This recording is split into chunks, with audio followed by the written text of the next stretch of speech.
नमस्कार मित्रों, मैं शर्विन कौशिक गुरु वंदना क्लासेस पर आपका हार्दिक स्वागत करता हूं, अभिनंदन करता हूं। मैं पुनः आपके सामने उपस्थित हूं। आज हम जानेंगे सौरमंडल के बारे में।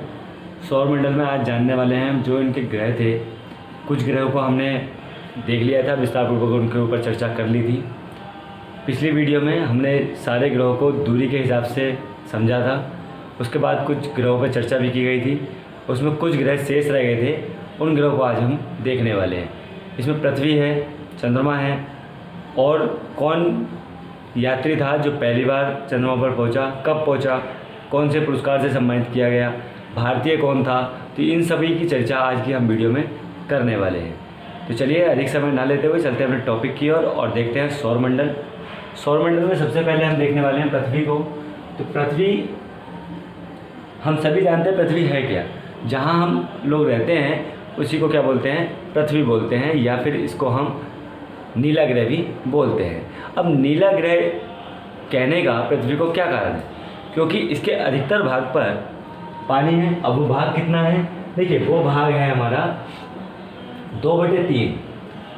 वो भाग कितना है, 2/3 है, जिसके कारण हम इसको नीला ग्रह कहते हैं। अब इसके बारे में जान लेते हैं थोड़ा सा, पृथ्वी किस टाइप से अपना काम करती है। सूर्य से दूरी के अगर हिसाब की बात करें, यानी कि सूर्य से दूरी के आधार पर बात करें, तो यह ग्रह जो है वो तीसरा ग्रह है। दूरी के आधार पर यह ग्रह कौन सा है, तीसरा है। सूर्य से दूरी के आधार पर, अगर आपने मेरी पूर्व की वीडियो नहीं देखी, पार्ट सेकंड नहीं देखा है, तो आप पार्ट सेकंड को देख लें। उसमें हर चीज़, प्रत्येक चीज़ को बारीकी से समझाया गया है, बताया गया है। तो यह सूर्य से दूरी के आधार पर तीसरा ग्रह है। और अगर हम आकार की बात कर लें, इसकी बात कर रहे हैं हम आकार की, तो अगर हम आकार की बात करेंगे तो यह 5वां सबसे बड़ा ग्रह है। ठीक है, 5वां सबसे बड़ा ग्रह है। यह ध्रुवों के पास थोड़ी चपटी टाइप की है। ठीक है, ध्रुव क्या हुआ, दो जो छोर होते हैं, उन छोरों के पास में क्या है, थोड़ा चपटी हुई है, तो जिसके कारण इसे भूभाग कहते हैं। चपटी होने के कारण ही इसको क्या कहा जाता है, भूभाग। और इस भूभाग का क्या अर्थ है, भूभाग का अर्थ है पृथ्वी के समान। अगर आपसे पूछ लिया जाए भूभाग किसे कहते हैं, तो भूभाग कहते हैं पृथ्वी के समान आकार को ही हम भूभाग कहते हैं। अब यहाँ से आपको कोई क्वेश्चन गलत नहीं होगा। और इसे हम एक चीज़ और कहते हैं, नीला ग्रह भी इसको हम कहते हैं। ठीक है, नीला ग्रह, इसको क्या कहा जाता है, नीला ग्रह भी इसको कहा जाता है। और अगर इस पर बात कर ले कि कितने भाग पर पानी है या कितनी सतह पर पानी है, तो 2/3 भाग है इसका, उस सतह पर इसका पानी है। ठीक है, पृथ्वी को क्लियर कर लिया अभी हमने। अब बात कर लेते हैं चंद्रमा की। चंद्रमा देखिए बहुत ही सुंदर ग्रह है। और जब हम आकाश, खुले आसमान के नीचे लेटे होते हैं तो बड़ा ही सुंदर दृश्य हमें देखने को मिलता है। चंद्रमा की जो आकृति है, सभी लोग जानते हैं चंद्रमा की आकृति ये होती है। ठीक है, चंद्रमा की आकृति क्या है, ये है। और फिर चंद्रमा कभी कभी कैसा हो जाता है, पूरा भी हो जाता है। लेकिन ये चंद्रमा पूरा कब होता है, अगर हम बात करें इस चंद्रमा की, तो ये चंद्रमा पूर्ण कब होता है। ये चंद्रमा पूर्ण होता है पूर्णिमा के दिन। पूर्णिमा का दिन ये चंद्रमा क्या दिखाई देता है, हमें पूर्ण दिखाई देता है। चंद्रमा की बात अभी और भी करेंगे। चंद्रमा पे जब हम पूर्णिमा के दिन चंद्रमा को देखते हैं तो इसमें हमें कुछ छाया टाइप की दिखाई देती है। तो वो जो छाया है वो क्यों दिखाई देती है, वो छाया दिखाई देती है, यहाँ पर पर्वत हैं, गड्ढे हैं, कहाँ पर है ये सब, इस चंद्रमा के ऊपर ही है। तो उसकी जो छाया है वही हमें चंद्रमा में दिखाई देती है। ठीक है, जिसको हम कभी कभी क्या बोल देते हैं, कहते हैं बोले चंद्रमा पे दाग दिखाई दे रहा है, हमें छाया दिखाई दे रही है, अजीब सी आकृतियाँ दिखाई देती है। तो वो इसका रीज़न क्या है, उसका रीज़न यही है कि चंद्रमा के जो आसपास का क्षेत्र है वहाँ पर गड्ढे भी हैं, पर्वत भी। ठीक है, तो जिसके कारण यहाँ पे चंद्रमा इस टाइप का दिखाई देता है। अगर हम बात करें चंद्रमा ही एक ऐसा मात्र उपग्रह है जो पृथ्वी का उपग्रह है। चंद्रमा ही एकमात्र पृथ्वी का एकमात्र उपग्रह है। ठीक है, अगर आपसे क्वेश्चन यहाँ पे कर ले कि पृथ्वी का उपग्रह कौन है, तो पृथ्वी का आपका आंसर क्या आएगा? चंद्रमा ही एक ऐसा मात्र उपग्रह है जो पृथ्वी का उपग्रह है, इसके अलावा और कोई पृथ्वी के पास उपग्रह नहीं है।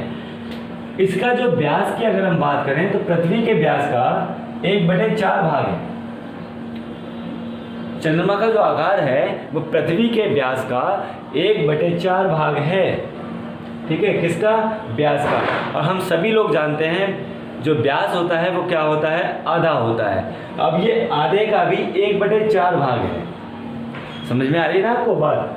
यानी कि 1/2 तो व्यास होता है। अब 1/2 व्यास का है कौन सा भाग है? 1/4 भाग है, यानी कि 1/4 है।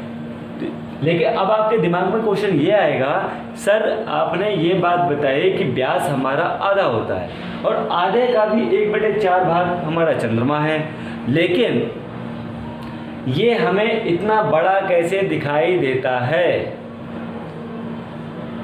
आपकी बिल्कुल बात ठीक है, ये आपको बड़ा क्यों दिखाई देता है? मैं इसका आंसर देता हूँ, क्योंकि ये जो ग्रह है ये पृथ्वी के अधिक निकट है, यानी कि कम दूरी पर है, जिसके कारण ये नीचे होने के कारण, ये दूरी कम होने के कारण ही ये जो चंद्रमा है अधिक बड़ा दिखाई देता है। अब यह बात कर लेते हैं, यह पृथ्वी का एक चक्कर लगाने में लगभग 27 दिन का समय लेता है। यानी कि अगर इसकी बात करें कि चंद्रमा पृथ्वी का चक्कर कितने समय में पूर्ण करता है, तो ये लगभग 27 दिन में एक चक्कर को पूर्ण करता है। अब बात करते हैं आगे प्रकाश की। किसकी बात कर लेते हैं हम? प्रकाश की बात करते हैं। अब प्रकाश की जो गति है वो लगभग कितनी है? वो लगभग गति है 3 लाख किलोमीटर प्रति सेकंड। कितनी गति है? 3 लाख किलोमीटर प्रति सेकंड इसकी गति है। सूर्य का प्रकाश पृथ्वी तक पहुंचने में लगभग 3.8 मिनट का समय लगता है। 8 मिनट 3 सेकंड का समय लगता है। ठीक है, अगर पॉइंट का मतलब यहाँ पे 8 मिनट है और 3 क्या है? सेकंड है। तो 8 मिनट 3 सेकंड का समय सूर्य का प्रकाश पृथ्वी तक पहुँचने में लगता है। अति महत्वपूर्ण क्वेश्चन है, ये आ सकता है एग्जाम में, आप इसको ध्यान रखेंगे। आगे बात करते हैं। सर बात कर लीजिए, अब आपने प्रकाश बता दिया, सूर्य की गति बता दी, चंद्रमा बता दिया, पृथ्वी बता दी। अब सर हमें क्वेश्चन ये बता दीजिए कि चंद्रमा पर पहले व्यक्ति कौन थे? चंद्रमा पर पहुंचने वाले पहले व्यक्ति कौन थे? तो हमारा सीधा सीधा सा आंसर है, हम सभी लोग जानते हैं उनके बारे में, नील आर्मस्ट्रॉन्ग ही वो पहले व्यक्ति थे जो यहाँ पर पहुँचे थे, नील आर्मस्ट्रॉन्ग। और ये कौन थे? ये एक अमेरिकी खगोलशास्त्री थे। ठीक है, ये कौन थे? अमेरिकी खगोलशास्त्री थे। और ये कब पहुंचे थे चंद्रमा पर? ये कब पहुंचे थे? तो ये पहुंचे थे 21 जुलाई 1969 को, यानी कि 21 जुलाई 1969 को पहली बार इन्होंने चंद्रमा पर कदम रखा था। अब अगर इनकी जन्म की बात कर लें कि इनका जन्म कब हुआ, तो इनका जन्म हुआ था 5 अगस्त 1930 को। और कहाँ पर हुआ था? तो अमेरिका में जन्मे थे। ठीक है, अब इनकी मृत्यु की भी बात कर लेते हैं। तो इनकी मृत्यु कब हुई थी? 25 अगस्त 2012 को। ये खगोलशास्त्री हमारे बीच नहीं रहे। अच्छा, इन्हें जब ये चंद्रमा पर पहुंचे थे तो इन्हें कुछ पुरस्कार भी मिला। वो पुरस्कार का क्या नाम था? अब पुरस्कार का जो नाम था वो था presidential medal of freedom congressional space medal of honour. Presidential medal of freedom congressional space medal of honour. ये आपसे पूछा जा सकता है कि नील आर्मस्ट्रॉन्ग को कौन से पुरस्कार से सम्मानित किया गया, तो आप इस पुरस्कार को याद रखेंगे। ये तो बात हो गई अमेरिकी जो खगोलशास्त्री थे उनकी। अब बात कर लेते हैं, भारतीय भी गया होगा कोई ना कोई। वो भारतीय कौन था? तो भारतीय थे राकेश कुमार। राकेश कुमार शर्मा जी ये थे, एक भारतीय थे और ये भी क्या थे? खगोलशास्त्री थे। आइए चर्चा करते हैं राकेश कुमार के बारे में। तो वो कौन सा भारतीय जो चंद्रमा पे गया था? तो वो थे राकेश शर्मा। ये एक पहले भारतीय थे जो अंतरिक्ष में जाने का गौरव प्राप्त हुआ। ठीक है, और इनका जन्म कब हुआ था? तो इनका जन्म हुआ था 13 जनवरी 1949 को। जन्म की बात कर ली है तो जन्म कहाँ हुआ था ये भी बात कर लेते हैं। तो जन्म जब हुआ था इनका 13 जनवरी 1949 को, तो ये इनका जन्म हुआ था पटियाला के अंतर्गत। कहाँ पर? पटियाला में। और पटियाला कहाँ पर है? पटियाला है पंजाब में। पटियाला किस जगह है? पंजाब में है। अब जब ये वहाँ जाते हैं तो जाने के बाद जब वापस आए तो सोवियत संघ सरकार द्वारा इन्हें एक प्राइज़ दिया गया, यानी कि पुरस्कार से नवाजा गया। उस पुरस्कार का क्या नाम था? Hero of Soviet union. Hero of Soviet union द्वारा इन्हें वो जो पुरस्कार था उसका नाम था हीरो ऑफ सोवियत यूनियन। इससे इसको नवाजा गया था। ये कौन सी सरकार ने दिया था? ये दिया था सोवियत सरकार द्वारा दिया गया था। कौन सी सरकार द्वारा? सोवियत सरकार द्वारा राकेश कुमार को ये प्राइज़ दिया गया था, हीरो ऑफ सोवियत यूनियन। अब ये जो अंतरिक्ष में जाने वाले थे ये कौन से बन गए थे? तो ये थे 138वें नंबर के। कौन से नंबर के थे? 138वें नंबर के भारतीय थे जो राकेश कुमार थे। अच्छा, जो वो देश कौन सा बन गया था? तो देश बन गया था 14वां देश बना था भारत। वो 14वां देश था जिसका कोई व्यक्ति अंतरिक्ष में प्रवेश किया था। अब जब यहाँ पर ये हो गया तो इसके बाद बात कर लेते हैं भारत सरकार की। तो भारत सरकार ने भी इन्हें पुरस्कार दिया। वो कौन सा पुरस्कार था? शांति काल में दिया जाने वाला सर्वोच्च पुरस्कार। और शांति काल में जो पुरस्कार दिया जाता है, सबसे ऊंचा सम्मान कौन सा है? वो हम सभी लोग जानते हैं, अशोक चक्र, जो कि कब दिया जाता है? बहादुरी पुरस्कार के लिए दिया जाता है, अशोक चक्र। ठीक है, तो ये अशोक शर्मा को किससे नवाजा गया था? अशोक चक्र के द्वारा नवाजा गया था। अब बात कर लेते हैं उपग्रह की। उपग्रह क्या होता है? उपग्रह एक खगोलीय पिंड है। ठीक है, उपग्रह क्या है? एक खगोलीय पिंड है जो ग्रहों के चारों ओर उसी प्रकार चक्कर लगाता है जिस प्रकार सूर्य के चारों ओर और ग्रह चक्कर लगाते हैं। मैंने आपको पूर्व की वीडियो में बताया था किस प्रकार से चक्कर हमारे ग्रह जो हैं वो लगाते हैं सूर्य के चारों ओर। अब बात कर लेते हैं मानव निर्मित उपग्रह कौन कौन से हैं। तो मानव निर्मित उपग्रह का प्रयोग जो हमारा ब्रह्मांड है या फिर चंद्रमा है वहाँ पर भेजा जाता है। इसका प्रयोग जो किया जाता है चंद्रमा की जानकारी या फिर वहाँ की जो महत्वपूर्ण जानकारियाँ हैं उनको लेने के लिए किया जाता है। जो प्रमुख भारतीय उपग्रह हैं जिनको वहाँ पर भेजा गया था उन ग्रहों के नाम क्या, उन जो उपग्रह के नाम क्या क्या हैं? इनसैट है, IRS और एडुसेट आदि और उपग्रह हैं जिनको भारतीयों ने वहाँ पर फिट कर दिया है। कहाँ पर फिट कर दिया है? मानव निर्मित उपग्रह हैं, यानी कि उपग्रह की कक्षा में फिट कर दिया है, जिसके कारण वहाँ से उन चीज़ों का पता लगाया जा सकता है। अब बात कर लेते हैं क्षुद्र ग्रह की। क्षुद्र ग्रह क्या होते हैं? आपने देखे होंगे, तारे भी देखे हैं आपने। तारे, ग्रह तथा उपग्रहों के अतिरिक्त असंख्य छोटे छोटे पिंड होते हैं। छोटे छोटे पिंड का मतलब छोटे छोटे टुकड़े। ठीक है, जो कि आपस में टकराने के कारण या फिर कुछ विस्फोट जैसे आपस में होता है उसके कारण हो जाते हैं। और ये भी क्या करते हैं? सूर्य के चारों ओर चक्कर लगाते हैं।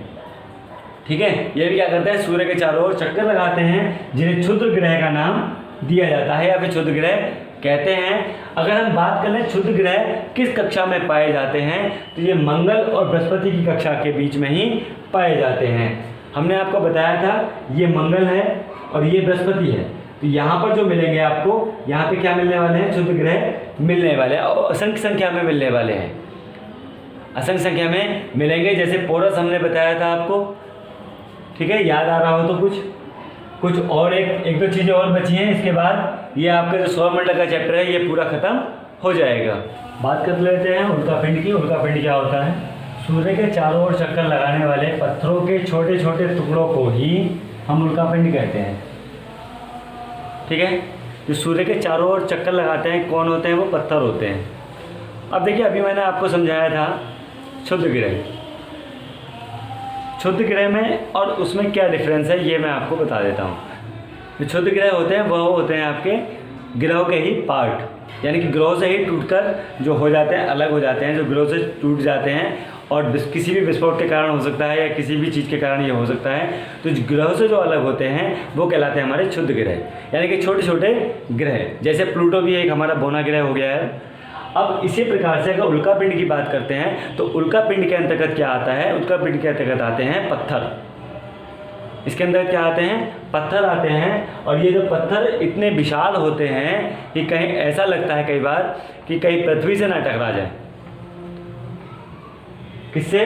पृथ्वी से ना टकरा जाए, जिसके कारण ये जब पृथ्वी के पास आते हैं तो इसमें एक वायु घर्षण उत्पन्न हो जाता है। क्या उत्पन्न होता है? वायु घर्षण उत्पन्न हो जाता है। और जिसके साथ ही ये क्या होते हैं, जल जाते हैं, नष्ट हो जाते हैं।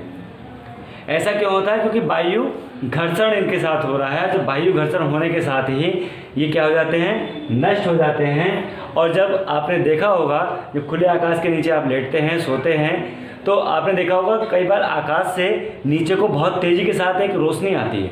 इस तरीके से जैसे ऐसा लगता है कि जैसे यहाँ से ऐसे कोई लाइट टाइप की आई नीचे को। ये हम यहाँ लेटे हुए हैं और यहाँ से लग रहा है ये आकाश है, यहाँ से नीचे को कोई एक बहुत तेज़ी के साथ कोई तारा टूट रहा है या इस टाइप का। ये तारा नहीं होता है, ये क्या होता है, असल में ये इनका नाम होता है उल्का पिंड। ये होते हैं उल्का पिंड। और ये कभी कभी इतने विशाल होते हैं, जिस स्थान पर ये गिरते हैं वहाँ पर बहुत गहरा गड्ढा कर देते हैं या फिर पूरे के पूरे मकान नष्ट कर देते हैं। अब आपको समझ में आ गया उल्का पिंड क्या है, क्षुद्र ग्रह क्या है, ये आपको क्लियर हो चुका है। अगली बात कर लेते हैं आकाश गंगा की। आकाश गंगा क्या होती है? इसे क्षीर मार्ग भी कहते हैं, क्षीर मार्ग भी कहते हैं। ठीक है, क्षीर मार्ग उस आकाश गंगा का नाम है जिसमें हमारा सौर मंडल स्थित है। यानी कि आकाश गंगा हम किसे कहते हैं? जिसमें हमारा सौर मंडल स्थित है, उसे ही हम आकाश गंगा कहते हैं। अगर हम प्राचीन की बात करें तो यहाँ पर माना जाता था कि यहाँ पे एक गंगा बहती थी। ठीक है, यहाँ पर एक नदी बहती थी जिसका नाम क्या था? आकाश गंगा था। उसी के नाम पर इसका नाम आकाश गंगा पड़ा, क्योंकि वो आकाश में जाती थी, तो इसीलिए उसका नाम आकाश गंगा पड़ गया। ठीक है, इसके अंतर्गत इसमें क्या क्या पाया जाता है? इसके अंतर्गत धूल पाई जाएगी, गैस पाई जाती हैं, तारे पाए जाते हैं, सितारे या तारे। ठीक है, और ग्रह भी इसमें पाए जाते हैं। ये सारी चीज़ों का एक संग्रह है, विशाल संग्रह है। यहाँ पे असंख्य रूप में क्या है? सूर्य हैं, ग्रह हैं, पिंड हैं, उल्का पिंड है, आदि चीज़ें इसमें शामिल हैं। अगर हम बात कर लें कि हम कहाँ रहते हैं, तो हम रहते हैं पृथ्वी पर। हम कहाँ रहते हैं? पृथ्वी पर रहते हैं। और पृथ्वी से ऊपर क्या आता है? सौर मंडल आता है। पृथ्वी से ऊपर क्या आएगा? सौर मंडल। और सौर मंडल से ऊपर क्या आएगा? आकाश गंगा आएगी। और आकाश गंगा से ऊपर क्या आएगा? आकाश गंगा से ऊपर आएगा ब्रह्मांड। तो यानी कि हमारे ऊपर कितनी परतें हैं? 1, 2 और 3। ये 3 परतें हैं जिनका नाम है सौर मंडल, आकाश गंगा और ब्रह्मांड। तो आज हमने विस्तार पूर्वक सभी चीज़ों को जाना, जिसमें ग्रहों को अच्छे से समझा, उल्का पिंड समझे, क्षुद्र ग्रह समझे, आकाश गंगा समझे, अंतरिक्ष पर कौन सा यात्री गया था, चंद्रमा पे कौन कौन से, चंद्रमा किसका ग्रह है, ठीक है, या फिर पृथ्वी का उपग्रह कौन सा है। ये सारी चीज़ों के बारे में हमने विस्तार पूर्वक चर्चा की है। अगर वीडियो अच्छी लगी हो तो लाइक और शेयर करना ना भूलें। कल फिर मिलेंगे नए टॉपिक के साथ, तब तक के लिए जय हिंद।